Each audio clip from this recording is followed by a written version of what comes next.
Well, lovelies, it's been 18 months since my last video. And my last video was me talking about the diagnosis that saved my life, meaning my borderline personality disorder diagnosis, and the difficulties that come with learning to live with it, trying to get diagnosed, my support network. The guy I was dating when I made that last video, unfortunately, was quite mean about it. Made me feel bad about it. Kind of made me feel embarrassed that I posted it. Not that I took it down. I've left it up. It's still there. But yeah, he kind of made me feel embarrassed that I talked openly and honestly about my mental health condition and the struggles that I went through to get there. That guy's no longer part of my life, I can say. The guy that is part of my life has done the opposite and said that when we were just friends and he'd seen the video, it was a very raw and honest way of looking at how to be diagnosed, that it's not terrible going through crisis, that I made it very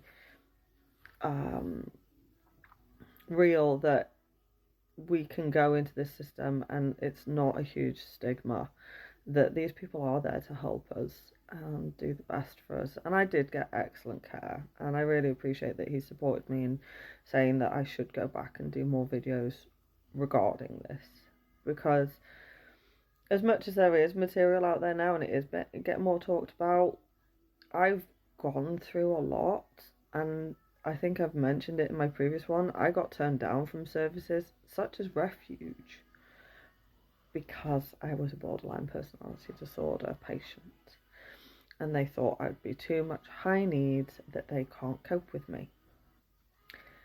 And sadly, it meant that at the time where I really needed to be somewhere safe, I didn't have access. I've also been turned down by the NHS service several times, not just for mental health care at its basic community care side, but also psychiatric care. Last year, I actually had to write to the NHS complaints system to highlight that twice that year, their mental health team dropped my case and said I didn't need psychiatric care. The only person who can tell me when my psychiatric care should end is a psychiatrist. But they wouldn't even let me see one. And I had to actually complain and put my foot down. And I'd had several bad episodes that year where I'd actually self-harmed and put myself in a very, very dangerous relationship. And I did get seen by a psychiatrist eventually. And he was very understanding, very nice gentleman. And I was supposed to see him again in January, because normally I'm supposed to see them every 6 months, but because I'd had such a long wait and things were pretty bad, he sped it up to 3 months. Unfortunately, I never got to that appointment because I went through a terrible case of DV, domestic violence, and I had to move. And that's meant I've had to start all over again. And so far, I haven't seen the community mental health team or a psychiatrist because they are that far behind. I may have to chase it up again because I get the feeling I've been dropped. They did call me at an inconvenient time and then never got back to me when it was convenient. So that's a bit of a problem. Problems with BPD. Where do I start? Well, I can't keep down a job. I still sleep quite a lot. And then there are days where I'm up and about and I'm really... Yesterday, I was on a real little bubble. I was doing so well until the evening. Now, it was date day yesterday, so we'd had the whole day together. We'd had a lie-in. We'd gone out wandering around, treated us to a Mackey's, had that lovely jar of cake McFlurry. Oh my God, divine. And got home, cooking, having a laugh, got music on, prepped a programme, and I don't know why, and he doesn't know why, bless him, I suddenly burst into tears. Now, I actually don't remember, because my brain does a really good edit, and apparently I'm not privy to this information because it might set me off again. Brain's trying to protect me. That's one thing with BPD. Brain does try to protect us, and it will edit out things like distressing conversations, upsetting things. So I don't actually know what I said. I don't really know what triggered me. We've had a discussion since, and we think we've pinned it down. But at the time, I just completely had a meltdown. And the poor man had to put me in bed and put on a program on the laptop because I was inconsolable, and the only thing to fix me was sleep. Luckily, he's pretty good at knowing how to treat me, and I do appreciate it, because after being married to someone who didn't really believe mental health was a thing, and then being in a relationship with a man who basically didn't give a damn, he just told me to get on with it. The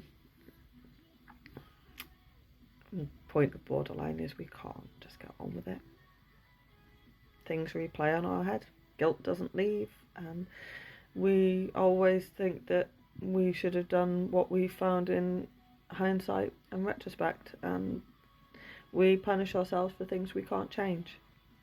And we get these lovely little loop tapes going where it's back to back. I mean, I have one that bothers me and it keeps me awake, and it's it's basically mean stuff that was said to me, even though it's years ago, and I don't even talk to these people anymore, but it's still stayed with me, and I feel like it's part of me now. It's just so much in my head, and it quite in the forefront of my brain a lot of the time, that it feels like I don't know who I'd be if I didn't have those thoughts. Yes, the typing helps in keeping it a little bit quieter, a little bit calmer, but I want techniques and to go through actual therapy so that I can get rid of it. I don't want to live with these things. And people don't realise that when we're doing tasks and you think we're doing things a weird way or we're taking too long, we're being slow, we've got things like that going on in our head, and trying to regulate and not burst into tears is a hard freaking job to do. And I don't think people quite realise. I know I didn't know what BPD was when I got diagnosed. I was in crisis, and a psychiatrist and a trainee psychiatrist came to see me. And this was on the day I arrived. I was in psychosis at the time as well. And they sat down and they asked me some questions, and you can see them making notes. And the trainee looked at the fully qualified psychiatrist, and he asked her, "What's your diagnosis?" And she goes, "EUPD." He goes, "I fully back you on that. Well done. So, you have EUPD, Miss Manson."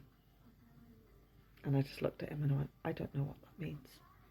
I don't know what that means. What is that?" I'd never heard of it. Never heard of it. Gave me a leaflet. I found out some of the other residents who were in with me at the time were BPD. And reading that pamphlet was like reading about me. Suddenly realised why I make decisions the way I do, and why I get these little loop tapes going, and it's just part and parcel of the joyous condition. So learning to live with that, and I've had that impact me, as I say, being in refuge. I'm in the homeless system, have been on and off for the past 5 years, and it challenges my mental health and it challenges my care, and that's kind of what I want to get to with these videos. Yeah, we'll see where my journey goes from here, but start talking more about BPD, the bad sides, the good sides, the ups, the downs. As I say, I had a total meltdown last night. I'm still recovering. It's drained me completely. I feel absolutely exhausted. But I know I've got good support, and that's what matters. Catch you later, lovelies.